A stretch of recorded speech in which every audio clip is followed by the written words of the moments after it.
Okay, good morning students. Now we are going to study another important and beautiful topic which is ocean tides and currents. ठीक है, अब sir ये tides क्या है और ये current क्या है?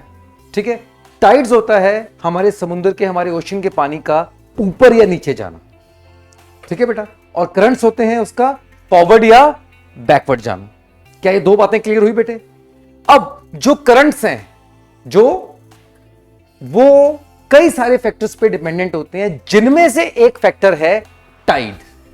मतलब टाइड की वजह से करंट्स होते हैं, लेकिन और भी चीजें हैं वो हमने अभी स्टडी नहीं करनी है। इस वजह से हम टाइड स्टडी करेंगे पहले, उससे आपको करंट भी क्लियर हो जाए। लाइक करंट तो क्लियर है ही है, because tides are one of the many reasons responsible for the current. Tides क्या है मैंने आपको बता दिया है, करंट्स क्या है वो मैंने आपको बताया है। इससे पहले हमने एक वीडियो देखा बेटे, उसमें आपको मैंने बताया कि टाइड क्या होती है, राइट? अब हम स्टडी करेंगे theoretically from examination point of view कि टाइड्स क्या होती हैं। वीडियो में आपको समझ में आ गया कि नहीं आया? ठीक है, तो हम आगे चलेंगे। अगेन फिर से वही बात, बहुत सारी चीजें डिपेंडेंट होती हैं इन फैक्टर्स को करने में। इतने बड़े प्लैनेटरी मोशंस के अंदर बहुत सारे फैक्टर्स इन्वॉल्व होते हैं, जो आप धीरे धीरे हायर क्लासेस में पढ़ेंगे। फिलहाल हम बेसिक स्टडी करेंगे ताकि आपको एक बेसिक नॉलेज मिल जाए। Is it clear to all of you बेटा? Okay, then let's start it. Ocean tides and currents, जैसा अभी वंशिका ने बताया था, when I asked the question, she is absolutely right. This phenomena का मतलब कोई happening, this phenomena happens due to the gravitational pull of the moon. ठीक है, इसमें सन का रोल बहुत ही कम है। You know, nothing is perfect in this world. Role है सन की ग्रेविटी का, लेकिन बहुत ही कम। जो डोमिनेंट रोल है, जो मेन रोल है, वो किसकी ग्रेविटी का है बेटा? मून की ग्रेविटी का। The reason being, again there are many reasons, but the basic reason being moon is way more closer to earth in comparison to sun. Is that clear to all of you? और सभी सन की तरफ सन के चारों तरफ हम चक्कर लगा रहे हैं, हमारे चारों तरफ मून लगा रहा है, यानी कि मून और अर्थ दोनों सन के चारों तरफ चक्कर लगा रहे हैं। ठीक है, अब टाइड्स का रीजन क्या है, ताकि आप कंफ्यूज ना हो जाओ, मैं आपको पहले बता देता हूं। टाइड्स का मेन रीजन है कि हमारी अर्थ भी तो घूम रही है बार बार, और टाइड्स अर्थ के अलग अलग जगहों में, हाई टाइड और लो टाइड, एक दिन में 2 बार होती है।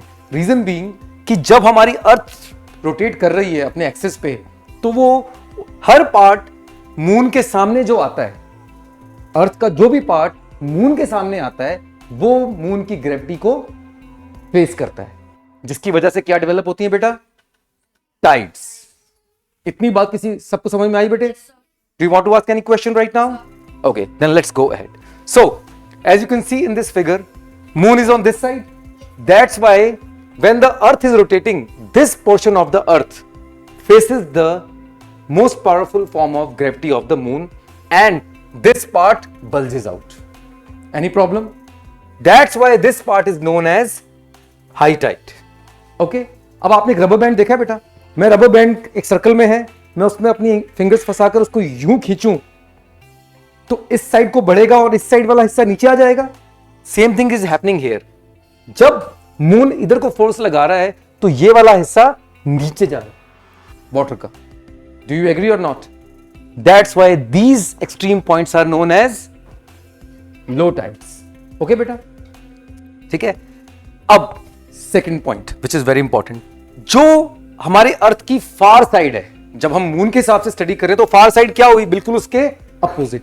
वहां की जो हाइट, वहां पे हाई टाइड होती है, but it is not that high. It is not that high. किसके मुकाबले वो कम है? In comparison to this side. Why बेटा? Raise your hands. यस बेटे।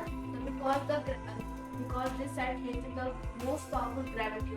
Absolutely right. Because this part of the earth is facing the moon and hence maximum gravitational force from the moon. क्या ये बात क्लियर हुई सारे बच्चों को बेटे? ठीक है. So, as the earth spins, different areas of the planet face the moon and this rotation causes the tides to cycle around the planet. Any problem? Next is in general, आमतौर पे most areas have 2 high tides and 2 low tides each day. एक दिन में most of the earth के areas में 2 high tides होती हैं और 2 low tides होती हैं. When the 2 high tides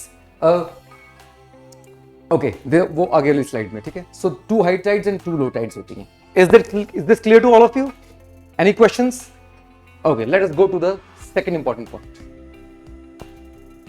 Okay बेटा, so what do you see here? इस डायग्राम से हमने तो बेटे इस डायग्राम से हमने अभी सन को हटा दिया. मैं आपको वही चीज दोबारा रिपीट करने वाला हूं. High tide on this side and low high tide. You got my point जो मैंने आपको पहले बताया था. हाई टाइड भी यहां पे है लेकिन इसके मुकाबले कम है because this is the far side of the moon and on the top and bottom there are low tides खिंच रही हैं. ठीक है बेटे, इसका कारण क्या है? The bulge on the far side of earth is caused bye inertia. Do you know what is inertia? Okay, we will go into the details of inertia later on. लेकिन अब आपको मैं बता देता हूं थोड़ा सा हिंट समझने के लिए कि what is inertia. आपने देखा बेटे जब हम कार में या बस में ट्रेवल करते हैं, जब हम राइट टर्न लेते हैं तो हम किस तरफ को झुकते हैं? अगर तेज राइट टर्न लिया जाए तो हम अंदर सीट के बैठे हुए किस तरफ को झुकते हैं? लेफ्ट को. पर झुकना तो हमें कहां चाहिए? तो लेफ्ट को क्यों झुक रहे हैं हम? Because of inertia. Because of तो सर inertia क्या हुआ? Inertia is the phenomena in which a body tries to maintain its current position or previous position. ठीक है बेटा, तो हमारी बॉडी चाहती है कि नहीं मैं लेफ्ट को ही रहूं, लेकिन बस एकदम से कहां मुड़ गई है, कार एकदम से कहां मुड़ जाती है? राइट को. लेफ्ट हो जाए तो हम किधर को टर्न लेते हैं? राइट को. This is known as inertia. क्या इतनी बात याद रहेगी बेटे? साइंटिफिक डिटेल्स इसकी बाद में स्टडी करेंगे. इतना समझ में आया? So what happens on the far side is that हमारा जो अर्थ है वो continuously west to east rotate कर रही है. इस वजह से बेटे यहां पे भी इनर्शिया का रोल आ जाता है. इनर्शिया का रोल क्या आ जाता है कि वैसे तो अर्थ को मूव करते हुए यहां के पानी को नॉर्मली उसके साथ चले जाना चाहिए, but the water under the pull of inertia gravitation को हरा देता है. बिकॉज ऑफ इनर्शिया ग्रेविटेशन को हरा देता है. इस वजह से इतना ना सही पर थोड़ा सा बल्ज यहां पे आ जाता है. क्या ये बात क्लियर हुई सारे बच्चों को बेटे? Exactly the same thing is written here.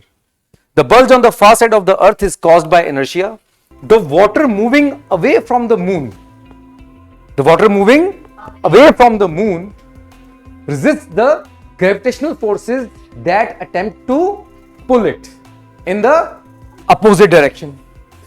Because the gravitational pull of the moon is weaker on the far side of the earth, inertia wins and the ocean bulges out and high tides occur. You got it? क्या यहां पे सारे बच्चों को clear हुआ बेटे? Okay, that is great. Now let us come to the last point of this, जो मैंने आपको वीडियो में भी दिखाया कि सर ये एक्सट्रीम हाई टाइड और एक्सट्रीम लो टाइड की क्या स्टोरी है. Pretty easy. This happens when ये जितनी भी हमारी रोटेशंस हो रही हैं अर्थ मून सन के अराउंड मून अर्थ के अराउंड, इसमें से एक पोजीशन और ऐसी आती है जब हम तीनों लाइन में आ जाते हैं. That is earth moon and sun. अब सभी प्लैनेटरी ग्रेविटेशनल फोर्सेस किस साइड को हैं? मून की साइड को ही है. मून की मदद सन भी कर रहा है, चाहे थोड़ी ही सही पर कर तो रहा है. ऐसी सिचुएशन में जब ऐसे मूवमेंट आती है तब क्रिएट होता है कैसा टाइड बेटा? Extreme high tide and similarly parallel to it extreme low tide. Got it everybody? This was all about tides, high tide and low tide. Clear बेटा? Thank you very much.